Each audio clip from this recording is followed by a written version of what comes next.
Well, thank you very much, everyone, for joining us.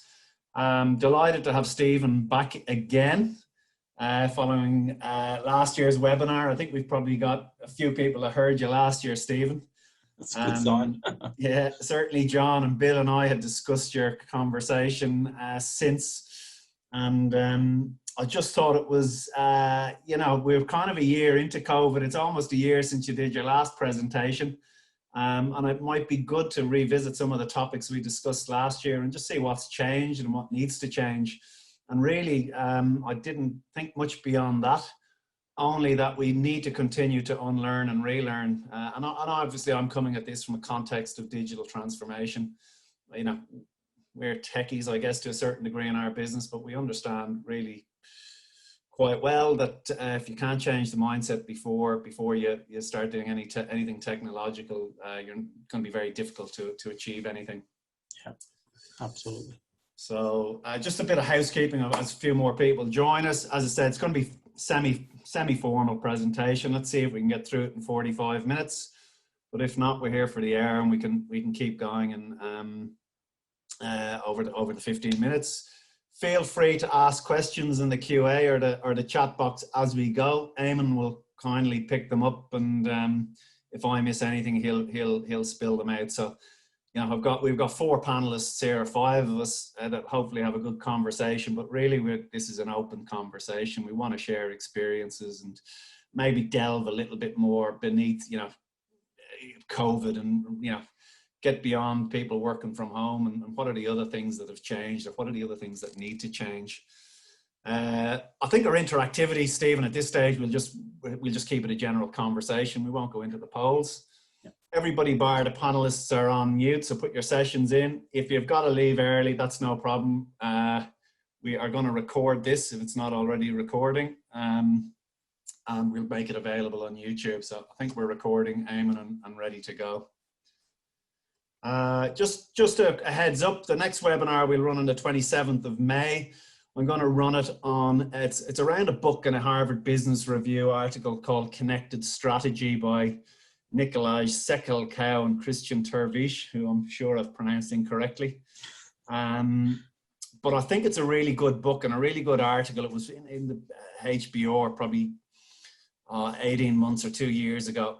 And the reason I want to do this with our clients and interested people is that it delves down into digital transformation and the customer and really looking beyond just saying we're going to get online and looking at strategies and ways that we can actually better serve customers using some of the new technologies that I know that you're going to show in your slide in a minute. So if it's of interest, again, it's a free webinar. We'll have some communications going on and everybody's welcome to join us. In terms of us, most of you know who we are, Symphony 3, trusted digital advisors to our clients. Our purpose is to help our clients deliver simple, connected customer experiences. And we like to think of ourselves as the smart glue for our clients. You know, we help you tie all your processes together end to end, all your data and all your systems. We work with mid-market organizations, so which includes local government, some state government and B2B industrials. So John Nevins, we've got John from local government here to help us kind of get some context around what we're discussing in that environment. And Bill's done a lot of work in the food and the B2B industrial sector, sits on a few boards, and he's got some good stories to share as well. I'm about to hand over to you, Stephen, but before I do, I just picked up this article last night from the World Economic Forum entitled How to Transform Your Business Model for a Post-COVID Future. And I thought there was a few sentences that were worth sharing just to start us off. We all know, you know, the first one here, COVID-19 has caused the largest and fastest shift in human behavior change at scale ever. This shift has accelerated the adoption of digital technologies. But what's more interesting to me, I guess, are the next 2 sentences, and I'll read them out verbatim. But you know, overhyping the technical digitalization of existing businesses can make us complacent. Our future requires more dynamic changes than simply applying digital technologies to what we have always done faster and cheaper. If changes are too small, organizations run the risk of digitizing the past instead of innovating and transforming for the future. Despite the reset on the horizons, many incumbent companies base their business models on yesterday's logic. They risk relying on improvements that only scratch the surface. Do not let the crisis go to waste. We need to challenge our basic assumptions about how to create, deliver, and capture value. So on that note, Stephen, I'm going to hand you over. We're going to talk about some assumptions. Give us, I guess, the quick intro of yourself, and let's launch into your slides. Yeah, no, I just thought those points that you raised there, Fergal, were just such a beautiful setting into what we're going to be chatting about today. Just a tiny bit about myself. First and foremost, I think anybody who doesn't know me on the call, I'm a passionate educator. I'm all about trying to sort of, with all of my clients, it's all about trying to help people connect the dots and simplify things. One of my big collaborative partners is Barry O'Reilly, who wrote this great book on Learn back in 2018. And before that, there was a really best-selling book called Lean Enterprise. So Barry's been around the world for quite a while, and he's an absolutely brilliant guy. We sort of align very beautifully in terms of our thinking and our values around trying to simplify things. I think one of the things, sorry, Stephen, just, we're going to talk about some of the unlearned principles. I mean, these principles you're going to talk about, I think, to set the scene, have been used in many organizations, top organizations around the world. Do you want to name a few? Yeah, so we'll get into this. When I look at what some of the best organizations in the world are doing, they're doing this. They're sort of continually challenging their thinking and evolving.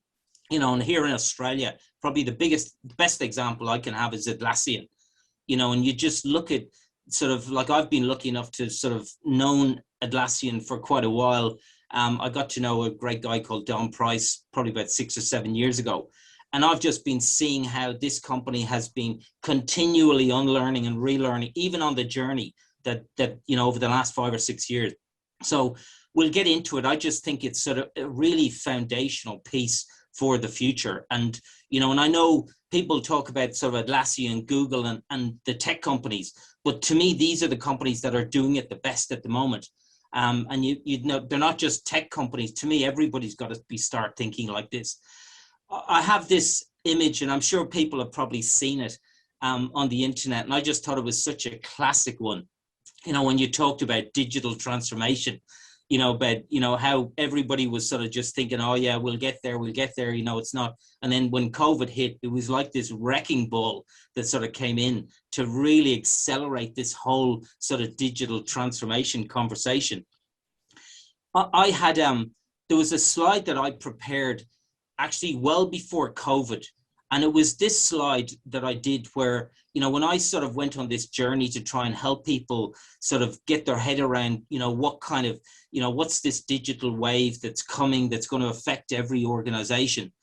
And I put together this slide because as I was doing my investigation, I was reading about this thinking, oh my gosh, like this is such a big deal. And when you look at all the kind of different technologies, each one of these is what we call like an exponential technology, big data, quantum computing, cloud computing, 5G, robotics, 3D printing, Internet of Things. And then, of course, the mother and father of them all is AI, machine learning, and deep learning. And when you look at each one of these by themselves, you go, wow, that's incredible. But then when you think about, they also amplify and affect each other. And then you think about, well, crikey, when you think about all of this kind of stuff coming together, and then COVID to me was like an accelerant. It was like you poured petrol on this sort of digital technology sort of wave that's coming. And I don't know, like Fergal, like to me, I'm looking at this. I can remember, John, you and I have discussed this slide. I can remember over the phone. I think these things are still coming, and they're going to come in a bigger wave. I look at what you've got there, and I think cloud computing, that has amplified. I think even earlier technologies have been amplified. So if you look at e-commerce, you don't have e-commerce on there, but e-commerce has just gone to the next level as a result of COVID. And I guess the conversation to me is that, we haven't yet, we've had COVID, we've adopted maybe to e-learning, and we've adopted to some cloud computing, but let's not rest on our laurels, because we have to unlearn, because this wave still hasn't passed over us, in my view. I think it's only getting bigger and looming larger. I don't know if anyone else has any comments on that or agrees or disagrees.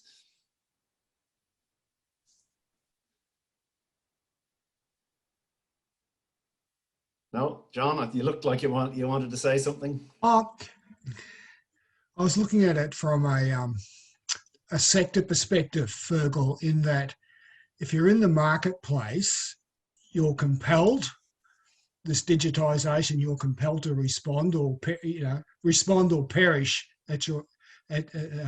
Is pretty much the scenario. But in thinking about this from a government perspective, where it hasn't got the same imperatives, because you've got a monopoly, you have your income is pretty much guaranteed. So you've got to have other. There's a leadership challenge in the public sector and local government around. If you look at, and I think the motivating factor is if you have a customer focus. If you're trying to be a responsive, efficient, timely service provider and accessible, these are opportunities for you to take up. They're not business pressures a la what's in the private sector, but it's a leadership challenge in the public sector to be looking at these opportunities and going, yes, I'm going to take advantage of that. I can be a better service provider. I can be more efficient and more responsive. So different imperatives depending on the sector. Yeah, no, I think that's a really great point, John. Thanks for sharing that. Just one of the things that I find is, when I sort of started and I was talking about, how do you connect the dots? How do you sort of make sense out of all of this? So on one side, we have this technology wave. And like John says, it's not going to be coming at each organization in the same way, but it's a reality that's sort of coming into the environment. And if we want to be able to, keep our customers happy and deliver, valuable products and services, then we've got to be sort of jumping on this to an extent. But one of the things that I find which sort of sits behind, I know this slide is very confronting, and you look at, all of these pieces at the bottom. When I sort of went on my journey of trying to make sense out of things, I was typically start off in the project delivery space, and then I said, oh, there's something missing here. Then I went on this journey to try and understand all this agile stuff people were talking about, all this lean stuff people were talking about, complexity, human-centered design. And it's really, really confusing. And there's all this stuff, and everybody's got all these frameworks and all this kind of stuff. And meanwhile, we're trying to navigate, we're trying to step through into this environment, and we're trying to think, well, how do we navigate our way through this sort of very messy, complex environment? And I will argue that, at the top, this is what we're all trying to do.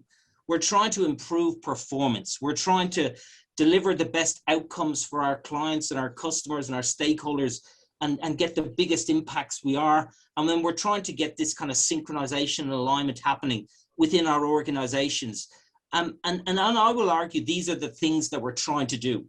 And trying to get there is a really big challenge. And one of the things, and I'm sure people are probably familiar with it, is Pareto's law.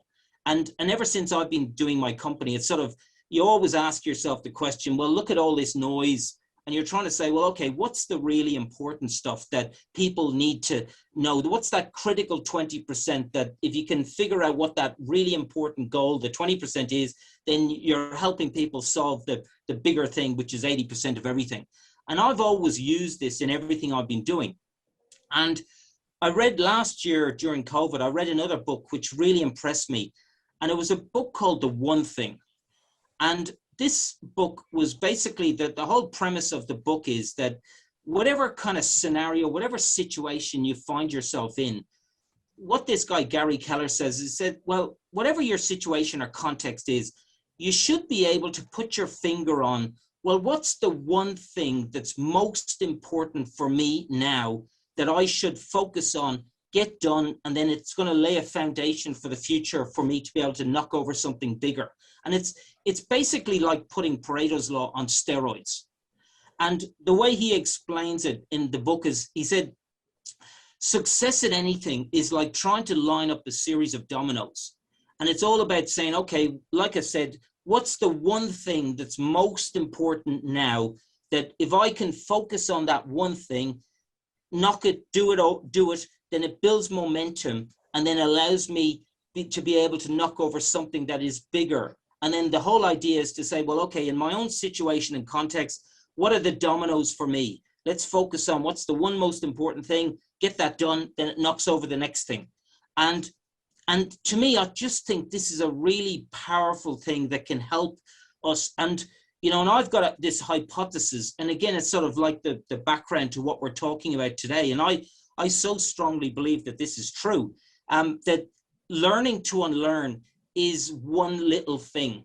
And as we said at the start, you know, when you look about what are the best companies doing to be able to thrive in this kind of world, is they're constantly open to challenging their thinking. And, you know, and what's worked in the past, there's not an assumption there that it's always going to work in the future. And if you have this sort of ability to be able to constantly challenge what you're doing, then I just think that's a really important foundation for us to be able to sort of step into the future. Another example of observations there, if you don't mind, Stephen, just go for it, Farrell, yeah. Listening to a presentation on Jeff Bezos. So I think, you know, one of the things that popped out of that, listening to that, was that, you know, he just makes big decisions, and he's ruthless about making big decisions. So he takes his time in the morning. He doesn't work around the clock. I think he gets up and he has breakfast with his family and this kind of stuff. And it's all about, he knows that he has to make one or two major big decisions every day. And he wants to be focused on those decisions, because they're the decisions that are going to knock down the dominoes. Yeah. That was one thing that I took out of it. You know, I think as leaders in organizations, sometimes we're trying to do everything. You know, we shouldn't. Second thing is in a digital transformation landscape, you know, this plays out as well. And John, we would have had this discussion in local government land. You know, we do online forms, and one of the things we say is that don't worry about the big domino there. Let's get $1 transacted on an online form, get somebody to fill it out, and get that dollar into your finance system. That is the hardest thing that has to be done at the outset. If you can do that, it opens minds, and it lets the other dominoes start to fall. I agree, Fergal. It's demonstrating that change is possible and the benefits of change. Whereas if you try to go for the big domino up front, people will get scared. You'll get passive resistance. It's too daunting. In complex organisations like local governments, where you've got a diverse range of services, you need to find the easy target first, where you can get, as they say, the low-hanging fruit, and then you get some opinion leaders in the organisation, and the organisation starts talking about it, and it feeds into the culture. Well, if they can do it, what can I do? It's got to build that momentum. So pick the easy ones first and build your momentum. And that's with you and I have both seen that work in the past, Fergal. Yeah, I think I don't know if you've got your video there, Stephen, that illustrates this. I think it's if you have time, let's throw it on. Let me I'll do that just 1 second. Because I think you're right. It's a really powerful, I came across this little video, which I thought really, really brings it home. So let me just share this. Everybody knows about playing with dominoes, but what you may not know is that a domino can knock over another domino, which is about 1.5 times larger. So what I have here is a chain of dominoes. Each one is 1.5 times larger than the previous one. And the smallest domino is about 5 millimeters high and 1 millimeter thick. And I will carefully place it.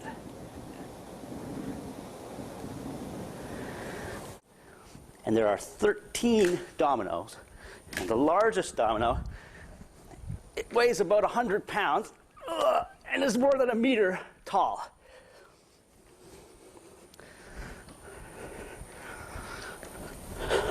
Ready?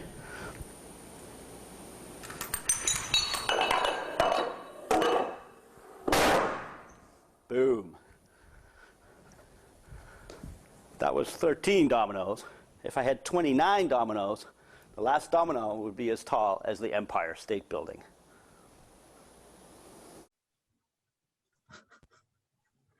Enough said. Isn't that? I just think that's such a classic one, isn't it? Yeah. Yeah. Bill, I don't know if you want to share any examples of change in any of the businesses you've been working with there. Yeah, thanks, Virgil. It's been a real mixed bag, and I work closely with 5 family-owned food companies, one of which is very successful, been around for years. And if you mention change to them, it's a swear word in their language. It's the typical, I've been doing it this way for years. Why should I change? Another one is a startup whose original business plan was all about pre-COVID, and now he's totally changed his model into how he's going to, his channels to market, in other words. The success story, I guess, is the largest client I have. Now, the 2 owners are the 2 daughters of the founder, and they've only ever known what their father taught them, which is fairly typical of what happens. And the channels, it's a poultry business, and the channels to market has always been traditional hospitality, small retailers, the Asian food market, etc. And COVID hit March last year. 70% of the business looked like it had gone out the window. And the advantage they had was having an external CEO. So we immediately sat down and thought, this is all about change. Whatever we've done in the past is not going to work in the future, because we had no idea how long or what the final repercussions of COVID would be. So when it came down to really changing the channel to market, so Coles, Woolies, Aldi and all the rest of it might have been 15% of the market. Today, COVID has forced the purchasing of food through the chains, and now it sits at 60% of the market. It's not going to change, and it's going to grow, because that's what COVID has done. So your traditional thinking about where you fish where the fish are, the fish have all moved into another pond. That's really what's happened. The second major change that was forced upon us was people. So 2 changes, people and IT. The people issue, COVID brought out the weakness in some of our senior management, and it exposed that they were really cruising. In fact, it exposed the board, because we were cruising. We were complacent in what was happening. So the next biggest change was to realign our management structure. For instance, we converted national sales manager and national marketing manager into one role. And that was, for the sales manager went, and the marketing manager took over both. Something we would never have done in the past, pre-COVID. So, and that's turned out to be a winner. The CFO, he was found to be lacking, and came about because the inadequacies of our IT system that had just been running along. As soon as COVID hit and we've gone totally digital and having to communicate with our sites all over the place. And just on Tuesday at a board meeting, we've just approved a 7-figure investment in the future of IT. And it really is a 4-year plan to replace everything we've got, and to just totally different thinking. Once again, the 2 owners, you had have said that to them prior to COVID, no way, this is never going to happen. There's nothing wrong with what we've got. It's forced us to put 2 interstate warehouses up for sale, because COVID, in the past it was, oh, we need these. But COVID forced us to change a warehouse in one of the states, and suddenly everybody realised, well, hang on, why are we owning warehouses? We're not in the warehouse business.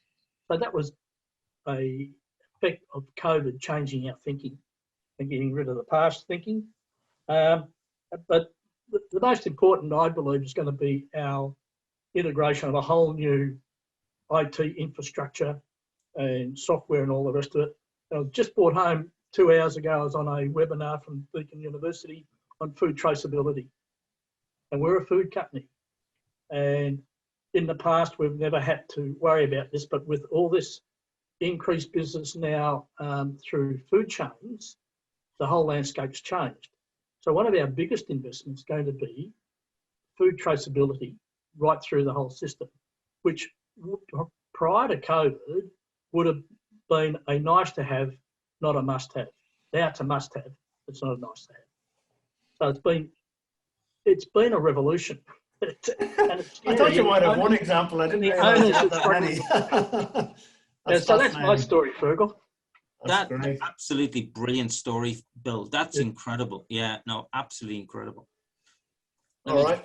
Thank you. Keep going, Stephen. Yeah. Thanks, Okay. thanks, Bill.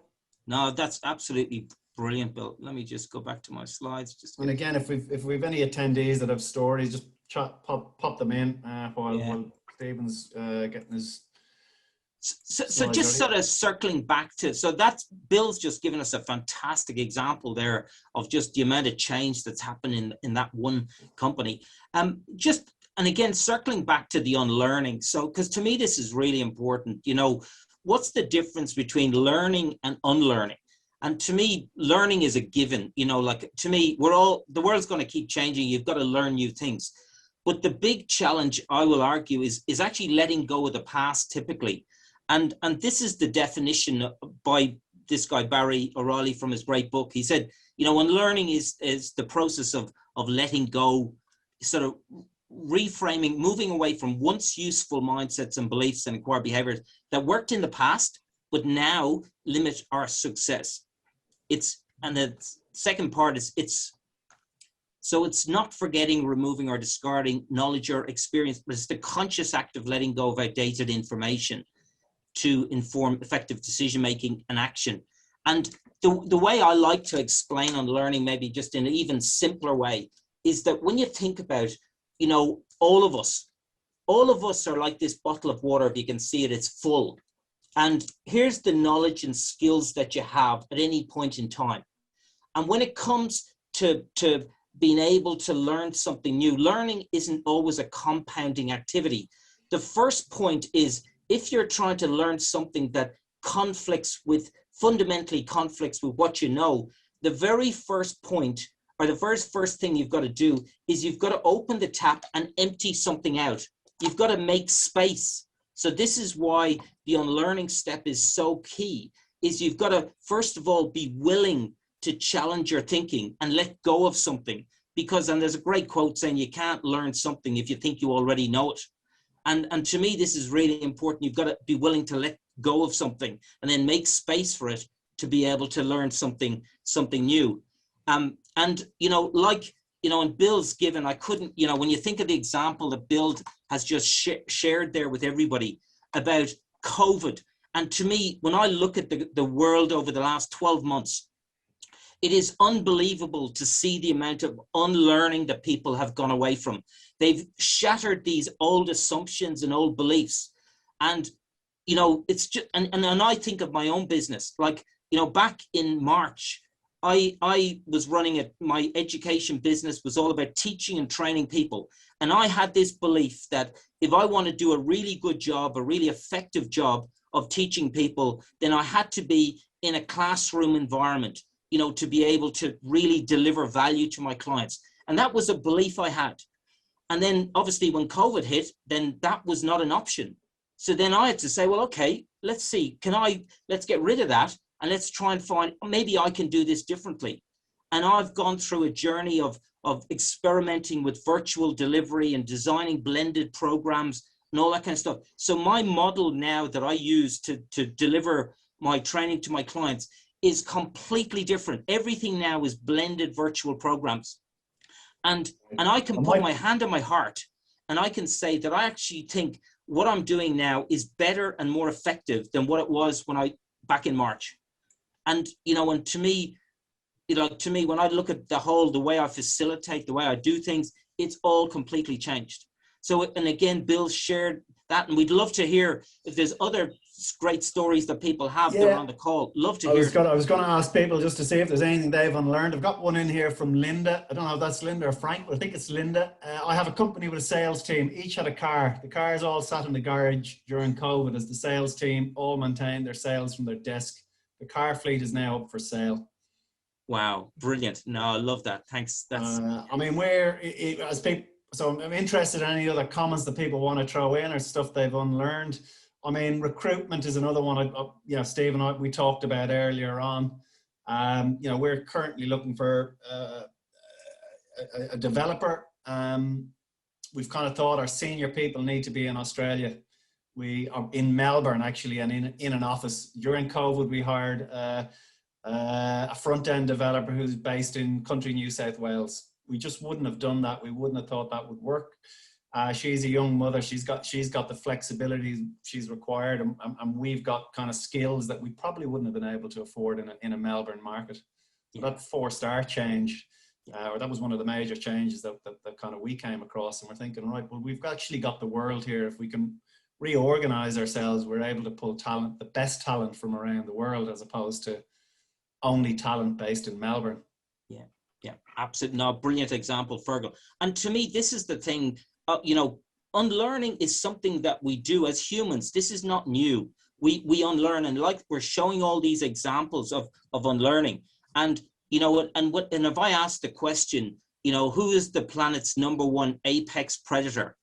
It's us as humans. We are the most incredibly adaptive creatures on the whole planet.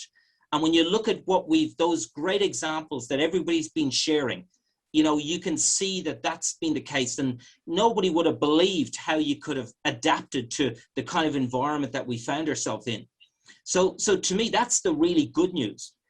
The bad news is that I will argue that, you know, when we're not in a COVID scenario and a COVID situation, then I will argue that it's actually hard to do this when you're not you're not up against the wall and it's like absolutely, you know, you've no choice. And when you think about, well, why is that the case? Why is this, you know, when we weren't in COVID, why is it so hard for us to change and we don't want to do it? And to me, it comes back to we've got to understand the way each of us is wired. How do we all, why do we do what we do? You know, what's the big drivers? And to me, from my research, it's all about understanding how your brain operates. And, you know, our brains are wired first and foremost to keep us alive. So everything that we're doing is, if it sees something that it perceives to be a threat, it's going to stop you. It's going to try and prevent you. And, you know, in evolutionary times, like, you know, to not know is to die. So we don't like uncertainty. So we're always trying to predict things, and we want certainty in everything we have. So that's a really big sort of dominant driver that's driving us. And then the other one is that, you know, our brains, everything is controlled through your brain. So your brain is wired to do things in the most efficient way. Because if it doesn't have the energy to be able to, you know, run everything, you know, then you've got a really big problem. So the brain is wired to do things in a very efficient way. And a lot of times, the latest thinking in neuroscience says that 95 to 97% of the time, we're operating on autopilot. Like we're just operating on autopilot without even knowing it. We're doing things based on preconditioned kind of responses. So then when you think about, well, why do we do what we do, anything? And the first thing I will argue that is we've got to recognize and we've got to realize that everything we do, we have underlying assumptions and biases that are driving everything. And to me, assumptions that we have and biases we have will then drive the beliefs that we have. And what is a belief? A belief is nothing more than a thought that you have that you trust to be true. That's all a belief is. So we have these beliefs, these thoughts that we have that we trust are true. And then obviously they then drive the behaviors that we do. And, you know, and obviously over time we do the same behaviors, we build these habits, which then allows us to be able to do things in a really automatic kind of way. And to me, this is the big challenge. This is the way that we're automatically sort of wired is sort of stopping us from doing this on a very easy basis. So we've shown we can unlearn, but when it comes to trying to do it, it's not so simple. Now, I've got a little image I want to just do to show people a little bit of an example of this. So I've got a little image, hopefully people can see on the screen. And if I think you should be seeing this image now spinning from left to right. So hopefully people are seeing that. Now, you don't realize it, but if you're seeing it spin from left to right, you're making an assumption that you're looking down on this. So what I want you to do is I want you to change your assumption and pretend you're looking from the bottom up. So you might have to squint in your chair to sort of look and blink your eyes. And if you pretend now, try and change that assumption, say I'm looking upwards, you should be able to get it to flip to go the other way. See who can get it to flip. See if you can get it to go from one way to the other way. People nodding, I see John's nodding his head. So this is just a simple example of an assumption that you make that you don't even know you're making. And then if we change that assumption, just see how you see things differently. So a lot of what we want to try and do is, like we're seeing, is we have assumptions that we're making that, like we've seen in COVID, a lot of those assumptions were actually not correct. You know, we have to be in the office to get the work done.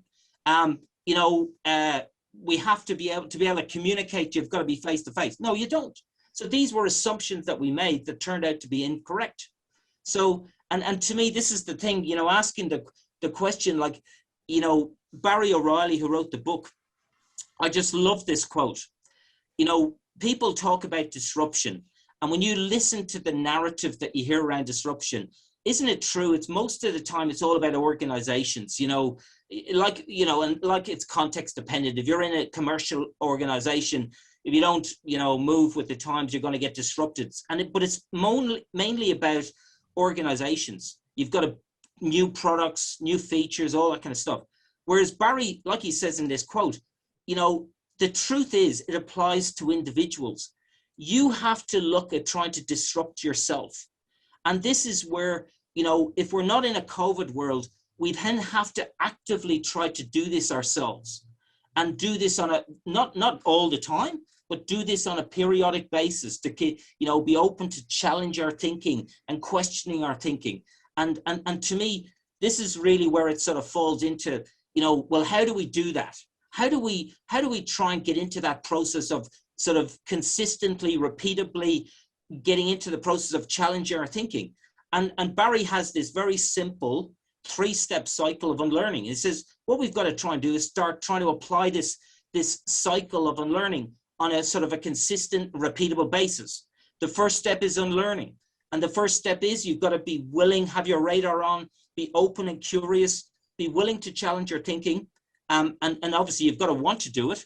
And then, you know, a very important part is you've got to own it. So if something's not working, then you can't blame somebody else. You got to say, well, maybe there's something in my thinking that I've got to look at challenging. And then that's the first step. And if you don't do that, you're not going to pass go. You've got to start.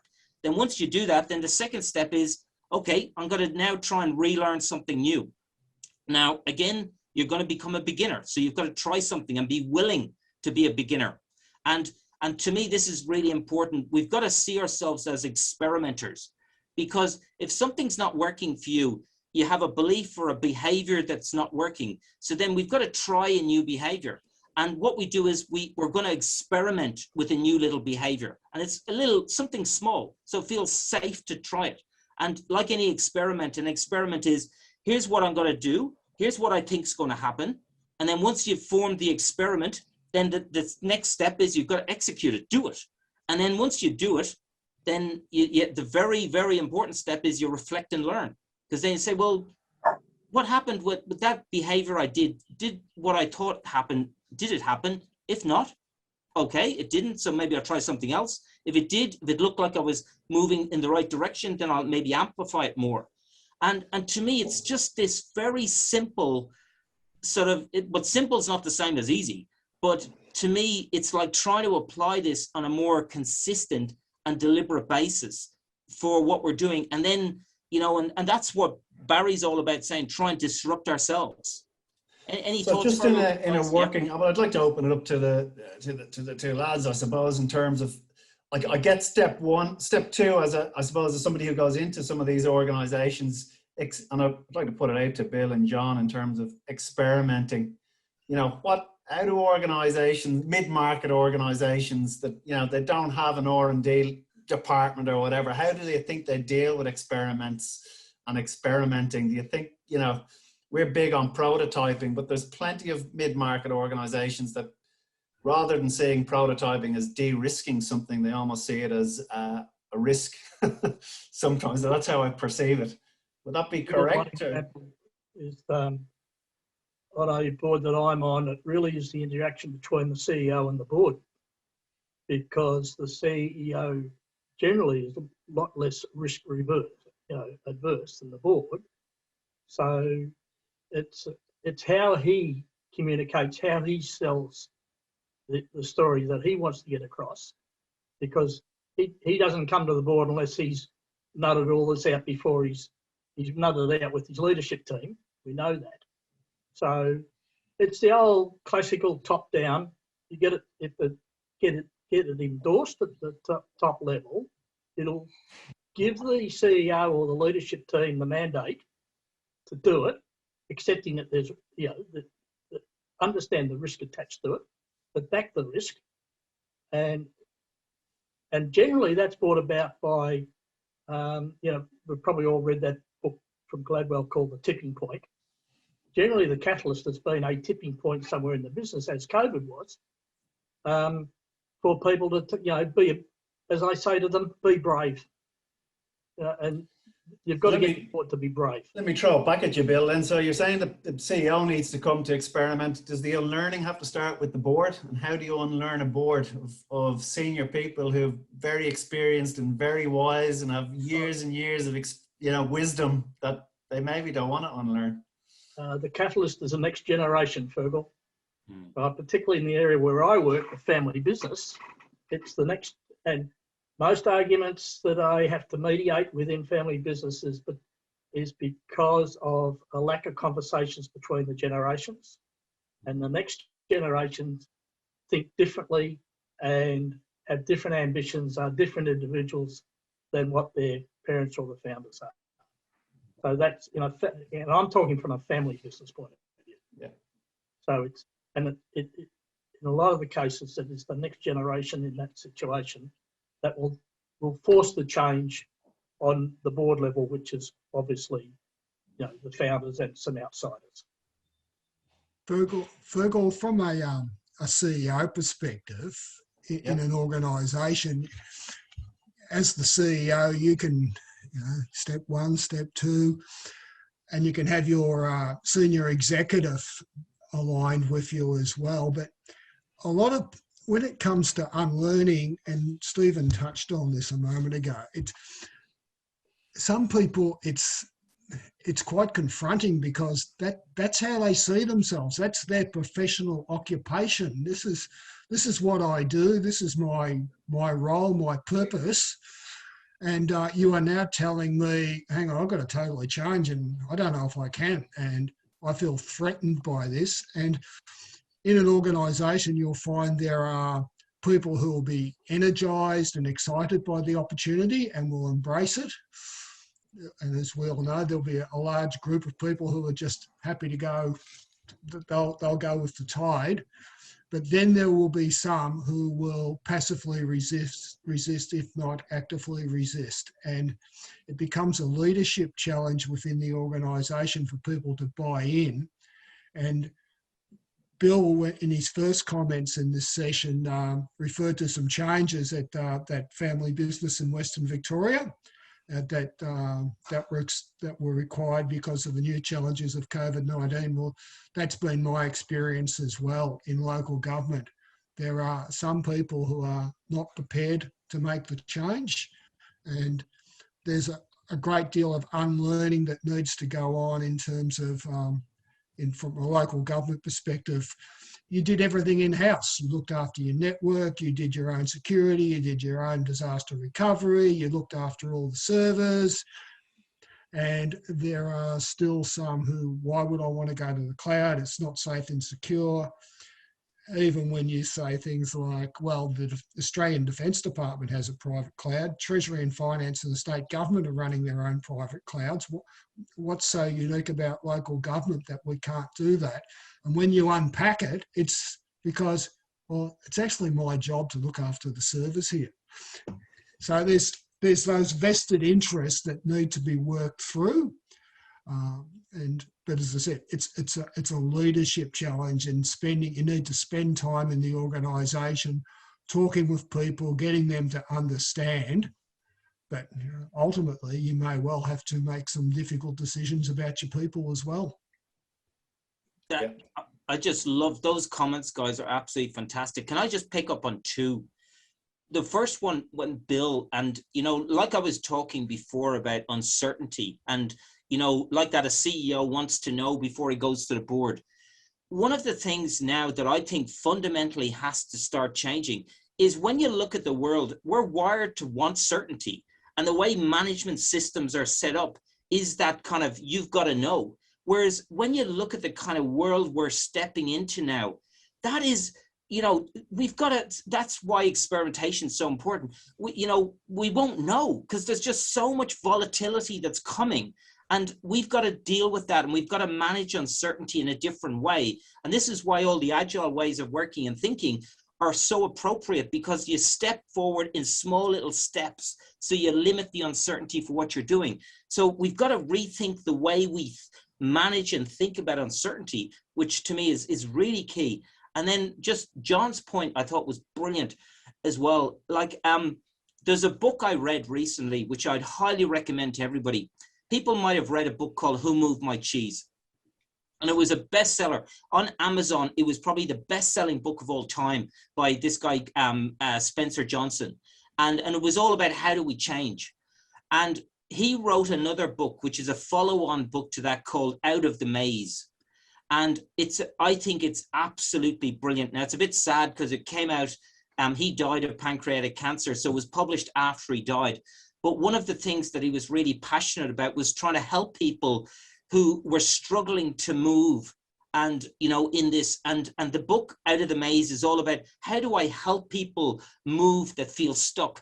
And there was one point which just related to John's point, which I thought was so, a lot of time, and this is such a key thing, when we think about the beliefs we have, our identity is linked to our beliefs, because you're the expert, you know things, and therefore you feel good about yourself.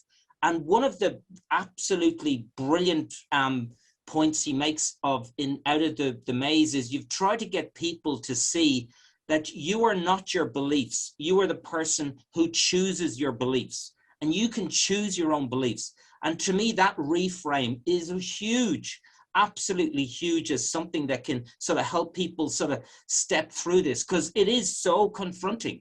And I'll be honest with everybody on the call, like 6 years ago, I was all about project management. I spent 5 years becoming an expert in project delivery. And then I suddenly realized, oh my God, yes, there's value in that, but boy, it's nowhere near as important as I thought it was. So I had to step away from that. So, and unfortunately for the future, we've got to be open to that, otherwise, I just think it's a big risk, and especially at the most senior level in organizations, because these people, like, Bill was saying, they hold the power. And if we can't get through to that, then you can see how you're stifling everything. Got a good comment on that from Frank. Totally agree with John. The unlearning is also about shifting from authority to influence as leaders in assisting people to relearn and come on board. I think that's a really good comment.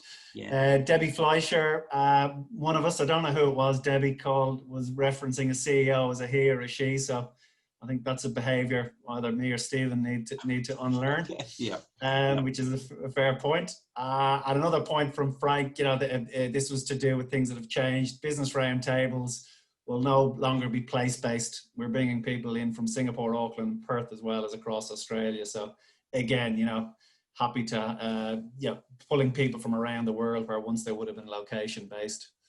Yeah, no, great points. Yeah, no, thanks for it. Yeah, this is one of the mantras that I think is a brilliant one to sort of look into the future. Think big, because we all have that sort of linear thinking mindset.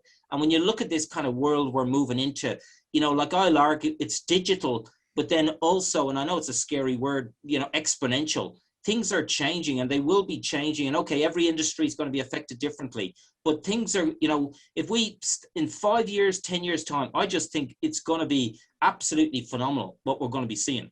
So think big helps you to sort of break out of that kind of, you know, linear thinking, but then start small. And it's very important that we do things in small little steps, you know, where we feel safe to do things, psychologically safe, financially safe, but then we learn fast. And to me, that I just think is such a powerful mantra in terms of sort of stepping into the future. You know, I've got one slide that sort of wraps it all up in terms of where we were sort of coming from. So, you know, in the past, and as we've been discussing, knowledge and skills and experience, you know, have lasted for a long time. And the medical profession is a brilliant example. You know, back in the 1980s, they'd done some research and they reckon medical knowledge was doubling, you know, I think it was doubling every 30 years or something. Whereas if you go to 2020, they reckon medical knowledge now is doubling every 5 years. Now think about the impact of doctors coming out. That means that if you want to stay relevant and current in that field, you're going to have to unlearn and relearn half of your knowledge base, probably a minimum of 5 times. So that's in the medical profession. So then each person sort of thinks back, well, how's my profession going to be affected? And, you know, in the nature of the world we're living in, you know, that digital wave and you know, and the other really important point is that, you know, we've got to ask the hard questions. You know, do we have the right organization systems, you know, the structures, the kind of way of organizing, the way of doing work? Have we got suitable ones that are fit for purpose for what we're doing? And I will argue that there's a huge amount of unlearning that needs to happen in organizations to be able to get fit for purpose organizations that can, you know, operate in a faster changing world and in a way that you can get the best out of your people, empower people and just get the best out of your people. And, you know, and that's the nature of the world we're living in. So, you know, my whole argument is that, you know, that the importance of getting this as a foundational piece for all of us, from the board level, the C-suite, all the way through the organization.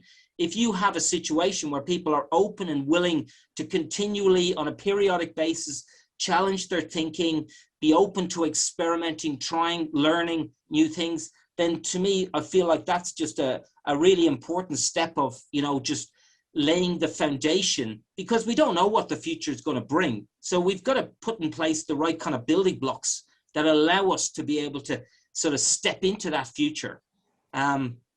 So again, I'm just mindful of time, Stephen. That's great. Practical steps for people, and we'll open it up to a few questions in a while. I know we're probably going to go a bit over time, but how do people start? And, you know, I've asked you to come on here and give up your time for free. So tell us as well how you help people, and if they're interested in what you're discussing, how they can potentially engage you. Yeah, like it's to me, it's all about, you've got to start on the journey. So, you know, like a lot of, you know, what we do at the moment now is like, you know, we run sort of like short exec workshops to start it, but I've just recently done a design, like I was saying, a 3-week sort of program that we do, and it's all sort of broken up between different intervention points to do it. So it's like a custom program over a 3-week period to help people on this journey to do it and sort of embed it. But, you know, to me, it's like, you know, I just, off this call, I would just love people to go away and just have a go at applying this cycle of unlearning themselves. You know, have a go at something's not working for you. Let's try and identify a new behavior that you want to have a go at doing. And then basically just create a little experiment and then just have a go at executing it. And to me, you can start to try to just do this for yourself with a really little small example. You know, and like that, it's all about doing something small and stepping forward into this. So while you're doing that, I might just throw that out to people. Pipe up, type it in, or John or Bill can tell us what's the one thing that, you know, the one thing you're going to do as a result of this, or in the next, looking forward for the next year, that's going to drive change. We think of the domino example. If anybody can think of one, that's like, what's that? Is there one thing in your own context? Yeah. In an organisational perspective, it's I'd add to what Stephen's saying. It's the opportunity cost. That what is it that you're doing now? Do you need to keep doing it? If you do you need to be doing it yourself? It's because once again, going back to local government, it's not like there's going to be a whole lot more resources brought in to do digitisation and look at, because I think COVID-19, it not only forced us into empowering workers and equipping workers to work remotely. I think it also has necessitated another view of how the customer interacts with you, in terms of it's no longer face-to-face and it's no longer from the customer to the employee in the office with immediate support the other side of the petition and access to all the hard files and how they used to do things, but rather looking at how do you make it that you're, from a customer's perspective, it's simple, easy, and very convenient to engage with you, because they can no longer go to your front counter as well. So COVID-19, not just the remote worker, but look at it from the customer's perspective. And in a local government sense, you don't get to employ a lot more people to look at it from the customer's perspective. And that's the digitisation, if I was going to put a badge on it. But you've got to move away from doing other stuff. And it's saying, well, we don't need to maintain all our servers. We can outsource that. We don't need to be doing network security. We can outsource all of that. So it's that opportunity cost concept, and saying we're going to let go of some things, which I think is a version of unlearning, Stephen. Yeah, absolutely. It doesn't stop happening. It's just that you do it a different way. And that'd be my comment. Yeah, and to me, just to follow on, John, like I think that's brilliant. But to me, what I worry about digitization is that, like, to me, the digital piece should come last. Like in an organization, you want to get your thinking right. Once you get your thinking right, then you can say, well, okay, how do we organize and structure our organization in a way that will do exactly what, like you say, John, deliver value quickly and fast and effectively to our customers. And then we bring in suitable digital technologies that will enable that. But the problem is, I see it now in organizations where they see this digital and it all glasses over, and then they go and they digitize a piece of the system. And the danger is, I think you can make your system worse by just digitizing a part without getting the whole end-to-end flow working. Yeah, I think you're right, Stephen. I mean, I guess that was what I was driving at the beginning. I think, that people need to have a hard think about their business models. We might have got through COVID because we've digitized current processes, and again, we're going into digitization. But we should actually be examining our business model in this environment. What does the customer want? Does the customer want to pay for the services they used to pay for in the same way? Do they want to pay? They want to pay their rates, John, once a quarter, or were they rather, it's a subscription model where they pay $5 a day, or it becomes a pay-as-you-use model. Those kind of conversations are, they've absolutely reinvented so many industries. But we haven't seen it in some of the more traditional sectors, I guess, where people are, we're going to do e-commerce, but we're still selling the same product kind of in the same way for the same price. I agree. Yeah, you got to look at it from the customer's perspective, and it's not saying, well, this is what the customer wants. Actually ask the customer and look at how the customer's trying to do business with you and what they expect. And as you just said, Stephen, don't just jump in and say, well, we think it'd be really good if they had X, we'll give them X. They mightn't want X. You've got to understand it from your customer's perspective. And it's under the heading of, what is the business challenge or the business opportunity? Right. Well, a comment here again from Frank. Agree that the steps have to be small. The problem is we track to knowledge and skills that are familiar. And we need a step before that which stimulates us to look beyond the familiar.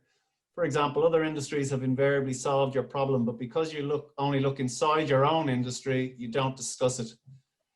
The future will see a convergence of industry knowledge, skills, and solutions, while some of us will be stuck in our own industry. The future will not be competition between products, but between business models. Interesting comment. Very interesting. Yeah. So I don't know, we're over time. We've gone 5 minutes over time, which I don't like doing. People are on their lunch break. This has been a little bit different. I've really enjoyed it. It's good having two very knowledgeable and wise voices on to join us, Stephen, and I'd be interested in feedback from people listening, whether they think this format works for them in terms of learning. Again, I guess what we're trying to do is have an hour where we discuss topics and send people away with something new that they've learned and something to think about. I'll hand over to you, Stephen, if you have any final comments you want to make or any thoughts. No, listen, just thanks, Virgil. I just, like you said, this is something I'm pretty passionate about because I just feel like it's such an important thing now for the future. Just the world's not going to slow down. It's going to keep speeding up. So we've got to help people to just figure out how do we step into that future with confidence and, and do it in a way where we're not all getting burned out and all that kind of stuff. And to me, it's just, trying to get the foundations right. So no, listen, I just love the conversation, and thanks, John and Bill, for such brilliant sort of input into this, which has been fantastic, I think, and yourself, Virgil. Yeah. Likewise. Thank you, Bill. Thank you, John. Thank you. And thank you, Stephen. Maybe this time next year we'll run the session again and see what has changed in the next 12 months. Yeah, sounds good. Sounds good. Thanks again to everyone. Okay, thank you.